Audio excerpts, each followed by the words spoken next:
Look, you are not broke because you spend too much. You are trapped because the entire financial system was never designed for you to actually win. It was designed to keep you afraid. Welcome to USA Rift. Please make sure you subscribe to the channel, like this explainer, drop a comment below on what you think as we go through this, and support us by becoming a channel member. Today, we are diving incredibly deep into a very uncomfortable truth. We are going to expose a hidden reality about how the financial industry essentially tricks you into playing the entirely wrong game with your life savings. It is a system, a game, where even the absolute winners actually end up losing. Think about this for a second. What if dying with millions of dollars in the bank is actually a massive financial failure? Most people spend decades, literally their entire adult lives, absolutely terrified of running out of money, right? You sacrifice, you hustle, you work those late nights, you skip family dinners, you meticulously save every single spare dollar you can find. But the hidden, unspoken tragedy of the American retirement system is that this exact fear literally wires us to underspend. You finally reach the finish line after 40 years of grinding, but out of the sheer, paralyzing terror of outliving your money, you end up leaving your greatest life experiences, your dreams, and your hard-earned resources completely on the table. You don't run out of money, you run out of time.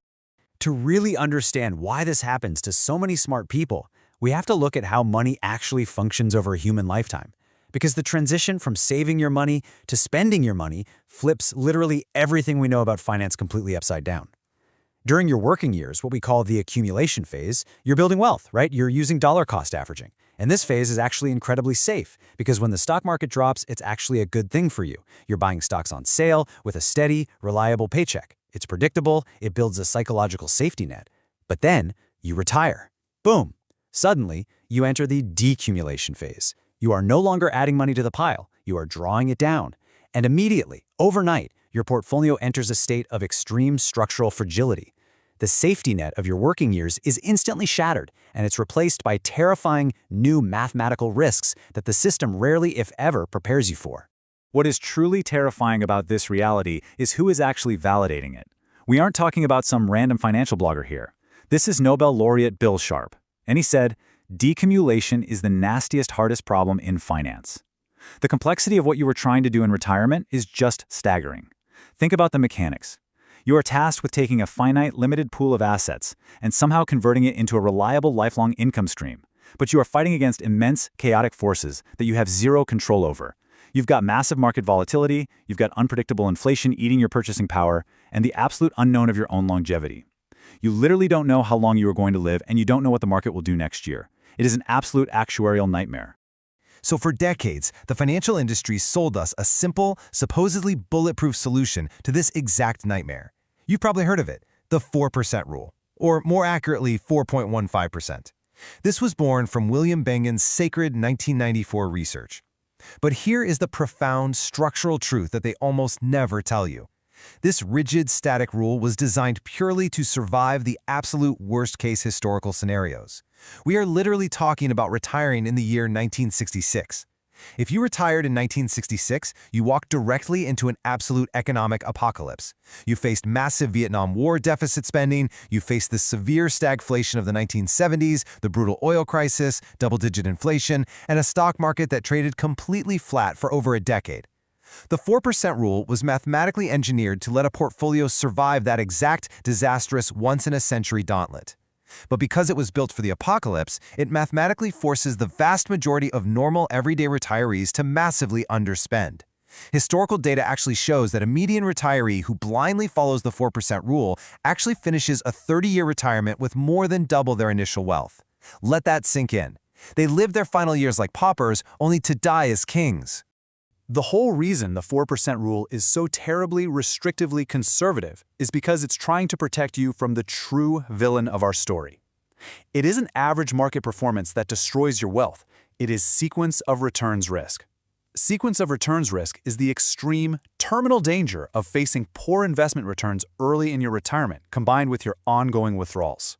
Here's the crazy part.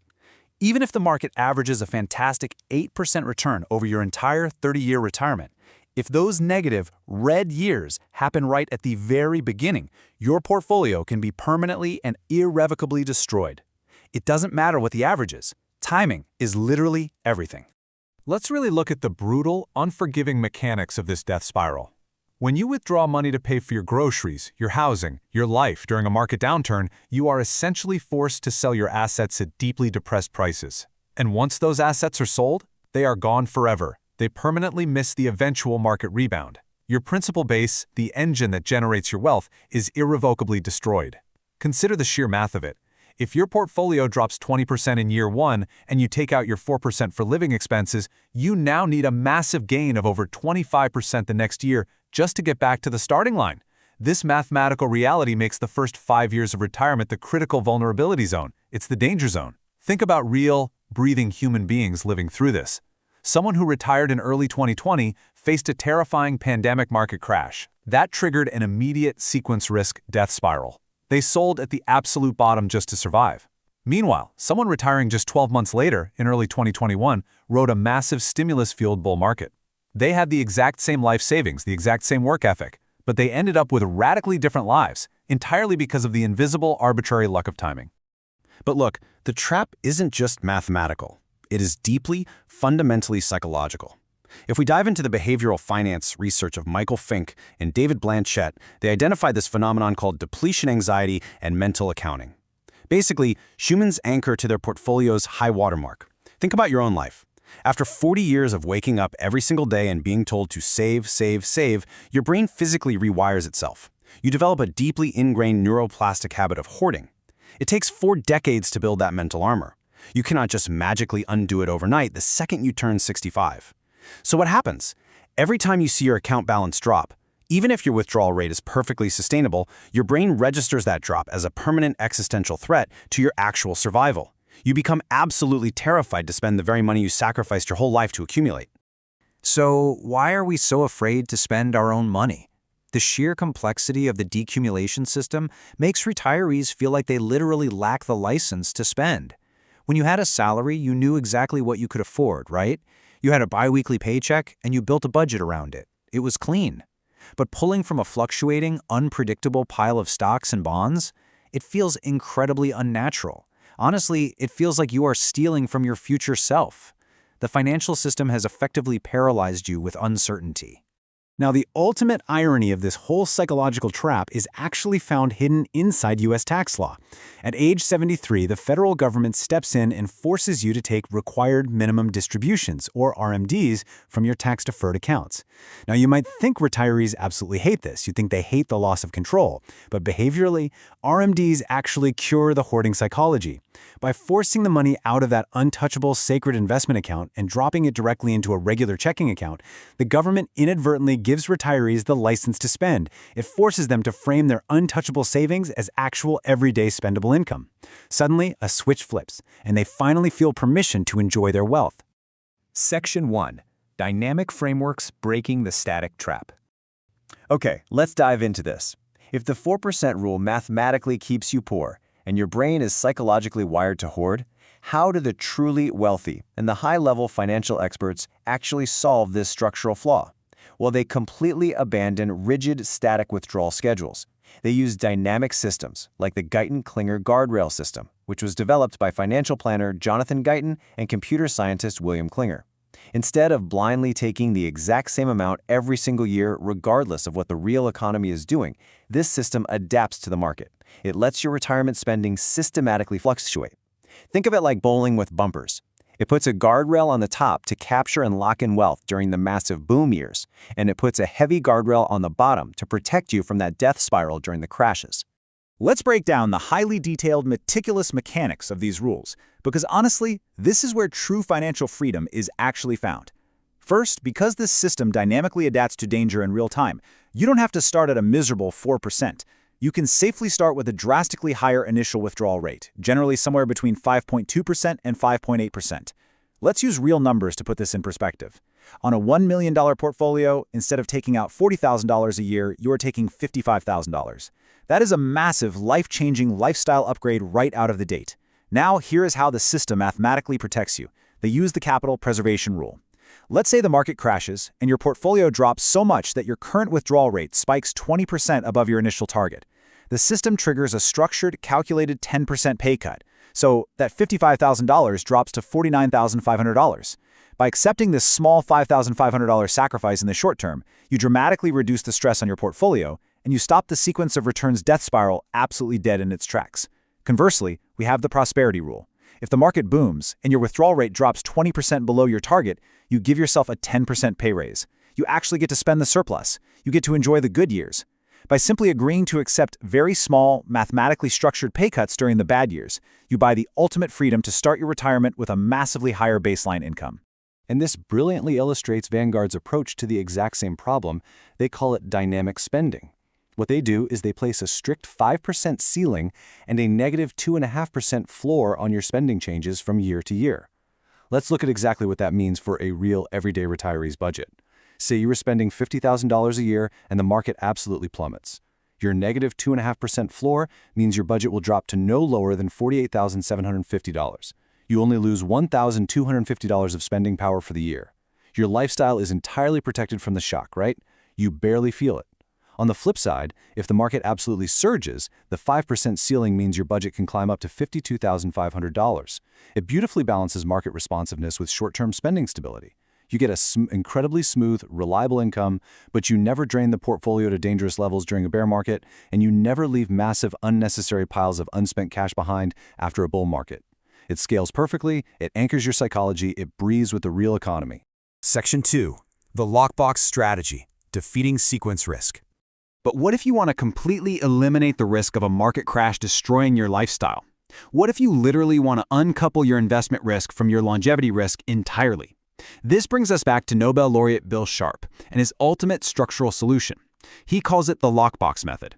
Instead of viewing your money as one giant, terrifying, fluctuating pool of assets, you painstakingly segregate your total savings by specific future years. Box 1 is exclusively for age 65, Box 2 is exclusively for age 66, and so on, all the way down the line. Each virtual lockbox funds a single specific year of consumption. Inside the near-term boxes, let's say years 1 through 5, you place ultra-safe Treasury inflation-protected securities, or TIPS. These are guaranteed by the U.S. government and they are completely immune to stock market crashes. Inside the long-term boxes, say years 6 through 30, you place your volatile market-based index funds. This intense mental trick provides the absolute ultimate behavioral discipline. It entirely defeats sequence of returns risk because a market crash today literally cannot touch the safe money you were spending this year. Furthermore, Sharpe notes that this structure acts in loco parentis, which means in the place of a parent. Think about that. Your current sharp, totally rational self is making strict protective rules for your future self. You are building an ironclad fortress against any future cognitive decline or emotional panic selling. Time itself becomes your ultimate hedge. So, the absolutely crucial point here is methodically comparing these outcomes. Let's actually look closely at the smallest details here, row by row, because this is where the rubber meets the road. Starting with the traditional 4% rule. It gives you a very low 4% start. On $1 million, that's just $40,000. It offers exactly zero adaptation to reality. And the typical outcome is massive underspending, deep psychological hoarding, and eventually leaving millions behind that you never got to enjoy. Now, move down to the Guyton-Klinger method. It starts you at nearly 6%. That's almost $60,000 on that exact same $1 million portfolio. It adapts highly to the market's movements, and the outcome maximizes both your income and your total lifestyle flexibility. Finally, the Vanguard Dynamic Strategy offers a variable start with moderate adaptation, ensuring a highly typical outcome of smooth, heavily protected income stability. The data across these columns is absolute and it is incredibly clear. Dynamic strategies historically outperform static rules by yielding 10 to 20% more lifetime spending. In pure mathematical terms, that is hundreds of thousands of dollars. But in human terms, that is 10 to 20% more travel, more charity, more experiences, more life. Simply by refusing to play a rigged game and choosing to change the rules instead. Which brings us to the core, undeniable revelation of this entire explainer. Financial researcher Justin Fitzpatrick summarized it with heavy, undeniable gravity. He said, "Dying broke and dying with millions in unused resources are both failures of planning. Probability of success only measures one of them." Think about what he is saying here. When a financial advisor runs a fancy Monte Carlo simulation for you and they look you in the eye and tell you that you have a 99% probability of success, they are only measuring whether you cross the finish line with at least one single dollar left. They are completely ignoring the fact that a 99% success rate often just masks a lifetime of deep, profound financial regret. It means you worked for decades, you accumulated immense power and resources, and then you just let it sit idle out of manufactured, systemic fear. The system is inherently, intentionally designed to keep you afraid of spending. Look at the incentives. The financial industry wants your assets under management. It wants the balance as high as mathematically possible for as long as possible so they can quietly collect their fees. But true victory is redefining success from mere accumulation to purposeful, joyful deaccumulation. Success is a life well lived. It is not a high watermark on a sterile brokerage statement. Your money is a tool. That's all it is. It is a tool to extract maximum meaning from the finite amount of time you have left on this earth, not a high score in a video game to be protected at the absolute cost of your own happiness. So I want to leave you with this haunting tension.